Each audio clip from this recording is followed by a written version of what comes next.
Hi friends, welcome to Dhanya's family vlog. അപ്പോൾ ഇന്ന് വളരെ ഈസി ആയിട്ട് തയ്യാറാക്കാൻ പറ്റിയ നല്ല ഹെൽത്തി ആയിട്ടുള്ള ഒരു സ്നാക്സ് റെസിപ്പിയാണ് കേട്ടോ. കുട്ടികൾക്കൊക്കെ നല്ലോണം ഇഷ്ടപ്പെടുകയും ചെയ്യും. അതുകൂടാതെ നല്ല ഹെൽത്തി ആയിട്ടുള്ള ഒരു സ്നാക്സ് റെസിപ്പിയാണ് കേട്ടോ. അപ്പോൾ നമുക്ക് തയ്യാറാക്കാനായിട്ട് തുടങ്ങാം. അപ്പോൾ അതിന് വേണ്ടി നമുക്ക് വേണ്ടത് ഒരു ഏത്തമ്പഴമാണ് കേട്ടോ. അപ്പോൾ ഞാൻ ഇവിടെ ഒരു ഏത്തമ്പഴം എടുത്തിട്ടുണ്ട്. അത് നമുക്ക് ഇതേപോലെ നാലായിട്ട് കട്ട് ചെയ്തതിന് ശേഷം നമുക്ക് ചെറിയ ചെറിയ പീസാക്കി കട്ട് ചെയ്തെടുക്കാം കേട്ടോ. അപ്പോൾ കുട്ടികൾക്കൊക്കെ കഴിക്കാൻ പറ്റിയ നല്ലൊരു അടിപൊളി ഹെൽത്തി ആയിട്ടുള്ള ഒരു സ്നാക്സ് റെസിപ്പിയാണ് കേട്ടോ. അപ്പോൾ നമ്മുടെ കുട്ടികൾക്കൊക്കെ റാഗി പൊടി കൊടുക്കണമല്ലോ. അപ്പോൾ അവർ ഈ റാഗി പൊടി കഴിക്കാത്ത കുട്ടികൾക്കൊക്കെ ഇങ്ങനെ ചെറിയ ചെറിയ സ്നാക്സുകളൊക്കെ തയ്യാറാക്കി കൊടുത്തു നോക്കും. അവർ ഉറപ്പായിട്ടും കഴിക്കുകയും ചെയ്യും. നല്ല ഹെൽത്തി ആയിട്ടുള്ള ഒരു ഫുഡും കൂടിയാണ് കേട്ടോ. അപ്പോൾ ഞാൻ ദാ ഇവിടെ പഴമെല്ലാം ചെറുതായിട്ട് കട്ട് ചെയ്തെടുത്തതിന് ശേഷം നമുക്ക് അടുപ്പിലേക്ക് ഒരു പാൻ വെച്ച് അതിലേക്ക് ഞാൻ ദാ ഇവിടെ ഒരു അര കപ്പ് ശർക്കര ഇട്ട് കൊടുത്തിട്ടുണ്ട് കേട്ടോ. അതിലേക്ക് ഒരു 1/4 കപ്പ് വെള്ളം ഒഴിച്ച് കൊടുത്തിട്ടുണ്ട്. ഇനി അത് നല്ലോണം നമുക്കതങ്ങ് ഉരുക്കിയെടുക്കാം കേട്ടോ. അപ്പോൾ ശർക്കര നല്ലോണം ഒന്ന് ഉരുക്കിയെടുത്തിട്ടുണ്ട്. ഇനി നമുക്ക് അടുത്തൊരു പാൻ വെച്ച് അതിലേക്ക് ഒരു 2 ടേബിൾ സ്പൂൺ നെയ്യ് ഒഴിച്ചു കൊടുക്കാമേ. നെയ്യ് ഒന്ന് ചൂടായതിന് ശേഷം നമുക്ക് അതിലേക്ക് നമ്മൾ അരിഞ്ഞു വെച്ചിട്ടുള്ള ഏത്തമ്പഴം ഇട്ട് കൊടുക്കാം കേട്ടോ.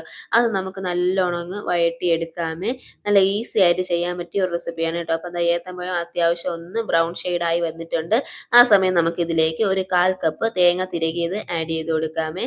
അതിനോടൊപ്പം തന്നെ ഈ തേങ്ങ തിരകിയതൊന്ന് റെഡിയാക്കിയതിന് ശേഷം നമുക്ക് അതിലേക്ക് ഒരു കപ്പ് റാഗിപ്പൊടി ഇട്ട് കൊടുക്കാം കേട്ടോ. അപ്പോൾ ഞാൻ ഇവിടെ ഒരു കപ്പ് റാഗിപ്പൊടി ഇട്ട് കൊടുക്കുന്നുണ്ട്.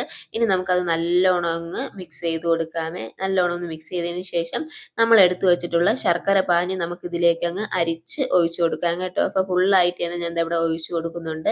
അതിനുശേഷം നമുക്കിത് നല്ലോണം അങ്ങ് മിക്സ് ചെയ്ത് കൊടുക്കാമേ. ഈ ശർക്കര പാനി മാത്രം തികയില്ല കേട്ടോ നമുക്കിത് മിക്സ് ചെയ്യാനായിട്ട്. അപ്പോൾ നമുക്കിതിലേക്ക് ആവശ്യത്തിന് നോർമൽ വാട്ടറും കൂടെ നമുക്ക് കുറേശ്ശെ അങ്ങ് ഒഴിച്ചു കൊടുത്ത് ഇത് നല്ലോണം അങ്ങ് മിക്സ് ആക്കി എടുക്കാം കേട്ടോ. അപ്പം ഞാൻ ഇവിടെ ശർക്കര പാനി ഒഴിച്ച് നല്ലോണം ഒന്നങ്ങ് മിക്സ് ചെയ്ത് കൊടുക്കുന്നുണ്ട് കേട്ടോ. അപ്പോൾ വളരെ ഈസി ആയിട്ട് ചെയ്യാൻ പറ്റിയ നല്ലൊരു സ്നാക്സ് റെസിപ്പിയാണ് കേട്ടോ. അപ്പോൾ ഞാൻ ശർക്കര പാനി ഒഴിച്ച് മിക്സ് ചെയ്തിട്ടുണ്ട്. ഇനി അതിലേക്ക് ഒരു 1/4 കപ്പ് വെള്ളവും കൂടെ ഒഴിച്ചു കൊടുക്കുന്നുണ്ട് കേട്ടോ. നോർമൽ വാട്ടറാണ്. ഇനി അതും കൂടെ ഒഴിച്ച് നമുക്ക് നല്ലോണം അങ്ങ് മിക്സ് ചെയ്തെടുക്കാം കേട്ടോ. ഇനി ഇതിലേക്ക് നമുക്ക് ഒരു അര ടീസ്പൂൺ ഏലക്കാപ്പൊടിയും കൂടെ ആഡ് ചെയ്ത് കൊടുക്കാം കേട്ടോ. അപ്പോൾ നല്ലൊരു ഫ്ലേവർ കിട്ടുമേ. അതിനുവേണ്ടി ഞാൻ ഇവിടെ ഒരു അര ടീസ്പൂൺ ഏലക്കാപ്പൊടിയും കൂടെ ആഡ് ചെയ്തതിന് ശേഷം നല്ലോണം അങ്ങ് മിക്സ് ചെയ്ത് കൊടുക്കാം കേട്ടോ. ഇനി പാനിൽ നിന്ന് അത് വിട്ട് വരുന്ന ഒരു പരുവമാകുന്നത് വരെ നമുക്കിതങ്ങ് മിക്സ് ചെയ്ത് കൊടുക്കാമേ. തീ മീഡിയം ഫ്ലെയിമിൽ തന്നെ ഇട്ടിരിക്കണം കേട്ടോ. അപ്പോൾ വളരെ ഈസി ആയിട്ട് ചെയ്യാൻ പറ്റിയ നല്ലൊരു സ്നാക്സ് റെസിപ്പിയാണ് കേട്ടോ. കുട്ടികൾക്കൊക്കെ നല്ലോണം ഇഷ്ടപ്പെടും കേട്ടോ. അപ്പോൾ റാഗി പൊടിയും ഏത്തമ്പഴവും ഒക്കെ കഴിക്കാത്ത കുട്ടികൾക്ക് ഇതേപോലെ ഒന്ന് തയ്യാറാക്കി കൊടുത്തു നോക്കൂ. അവർ ഉറപ്പായിട്ടും കഴിക്കുകയും ചെയ്യും. നല്ല ഇഷ്ടപ്പെടും കേട്ടോ. അപ്പോൾ ഞാൻ കുറച്ചുകൂടെ ഒന്ന് ഹെൽത്തി ആയിരിക്കാൻ വേണ്ടിയാണ് കേട്ടോ ഞാൻ ഇവിടെ ശർക്കര ചേർത്തിട്ടുള്ളത്.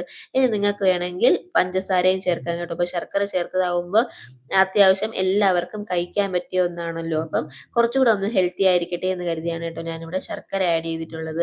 അപ്പം ഞാൻ ഇവിടെ എല്ലാം കൂടെ നല്ലോണം മിക്സ് ചെയ്തെടുത്തിട്ടുണ്ട്. ഇതാ കണ്ടല്ലോ, പാനിൽ നിന്നൊക്കെ നല്ലോണം ഒന്ന് വിട്ട് വരുന്ന ഒരു പരുവായിട്ടുണ്ട് കേട്ടോ. അപ്പം ഇത് മതി. ഇനി നമുക്കിതൊരു പാത്രത്തിലോട്ട് മാറ്റാമേ. അപ്പം ഞാൻ ഇവിടെ ഒരു പാത്രം എടുത്ത് വെച്ചിട്ടുണ്ട്. നമ്മൾ തയ്യാറാക്കിയത് നമുക്ക് ഇതിലോട്ട് അങ്ങ് വെച്ച് കൊടുക്കാം കേട്ടോ. ഇനി ചെറുതായിട്ടൊന്ന് ചൂടാറിയതിന് ശേഷം നമുക്കിതൊന്ന് ഉരുണ്ടകളാക്കി എടുക്കാമേ. അതായത് നമുക്ക് കൈ തൊടാൻ കണക്കിന് ഒന്ന് ചൂടായതിന് ശേഷം നമുക്ക് കയ്യിൽ ചെറുതായിട്ടൊന്ന് നെയ്യ് തടവി കൊടുത്തതിന് ശേഷം നമുക്ക് ഇതേപോലെ ചെറിയ ചെറിയ ഉരുളകളാക്കി എടുക്കാം കേട്ടോ. ഇനി ഞാനിവിടെ ഉരുളകളാക്കി എടുത്തതേ ഉള്ളൂ. നിങ്ങൾക്ക് വേണമെങ്കിൽ ഒരു കൈപ്പിടി അളവ് അങ്ങനെ ഒരു ഷേപ്പിലൊക്കെ നമുക്ക് എടുക്കാം കേട്ടോ. ഏത് ഷേപ്പിൽ വേണമെങ്കിലും നമുക്ക് എടുക്കാം. അപ്പോൾ ഞാൻ ഇവിടെ ഓരോ ഉരുണ്ടകളാക്കി എടുക്കുന്നുണ്ട് കേട്ടോ. അപ്പോൾ നല്ല ടേസ്റ്റാണ് കഴിക്കാനായിട്ട്. മധുരം ആവശ്യത്തിന് ഇതിൽ ആഡ് ചെയ്തിട്ടുണ്ട് കേട്ടോ. അതായത് ഒരു കപ്പ് റാഗി പൊടിക്ക് ഞാനിവിടെ അര കപ്പ് ശർക്കരയാണ് കേട്ടോ ഇട്ടിട്ടുള്ളത്. അപ്പോൾ അത് കറക്റ്റ് മധുരമാണ്. ഇനി നിങ്ങൾക്ക് എക്സ്ട്രാ വേണമെങ്കിലും കുറച്ചുകൂടെ മധുരം ആഡ് ചെയ്യാം കേട്ടോ. ഒരു 1/4 കപ്പ് വരെ ശർക്കര ആഡ് ചെയ്യുക. നല്ല മധുരം കിട്ടും കേട്ടോ. അപ്പം ഞാൻ ഇവിടെ എല്ലാം ഉരുളകളാക്കി എടുത്തു വെച്ചിട്ടുണ്ട് കേട്ടോ. ഇനി നമുക്ക് ഇതൊന്ന് ആവി കയറ്റി എടുക്കാം കേട്ടോ. അപ്പോൾ അതിനുവേണ്ടി ഞാൻ ഇഡ്ഡലി പാത്രം വെച്ചിട്ടുണ്ട്. ഒരു 1/4 കപ്പ് വെള്ളം വെച്ചിട്ടുണ്ട്. അതിലേക്ക് നമ്മൾ തയ്യാറാക്കിയ റാഗി പൊടിയുടെ ഉണ്ടകളാക്കിയത് വെച്ചിട്ടുണ്ട് കേട്ടോ. ഇനി അത് നമുക്കൊന്ന് മീഡിയം ഫ്ലെയിമിലിട്ട് ഒരു 10 മിനിറ്റ് നമുക്കതൊന്ന് ആവി കയറ്റി എടുക്കാമേ.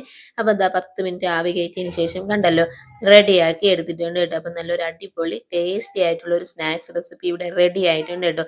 നല്ല സോഫ്റ്റ് ആണ്, കഴിക്കാനായിട്ട് നല്ല ടേസ്റ്റിയാണ് കേട്ടോ. ഉറപ്പായിട്ടും റാഗി പൊടിയും ഏത്തമ്പഴവും ഒന്നും കഴിക്കാത്ത കുട്ടികൾക്കും ഇഷ്ടപ്പെടാത്ത കുട്ടികൾക്കും ഉറപ്പായിട്ട് ഈ റെസിപ്പി ഇഷ്ടപ്പെടുകയും ചെയ്യും. അവർ കഴിക്കുകയും ചെയ്യും കേട്ടോ. അപ്പോൾ മസ്റ്റായിട്ട് നിങ്ങൾ ഇതൊന്ന് ട്രൈ ചെയ്ത് നോക്കണേ. ഫീഡ്ബാക്ക് കമൻസ് ആയിട്ട് അറിയിക്കൂ. മറ്റൊരു റെസിപ്പി ആയിട്ട് കാണാം. Bye bye.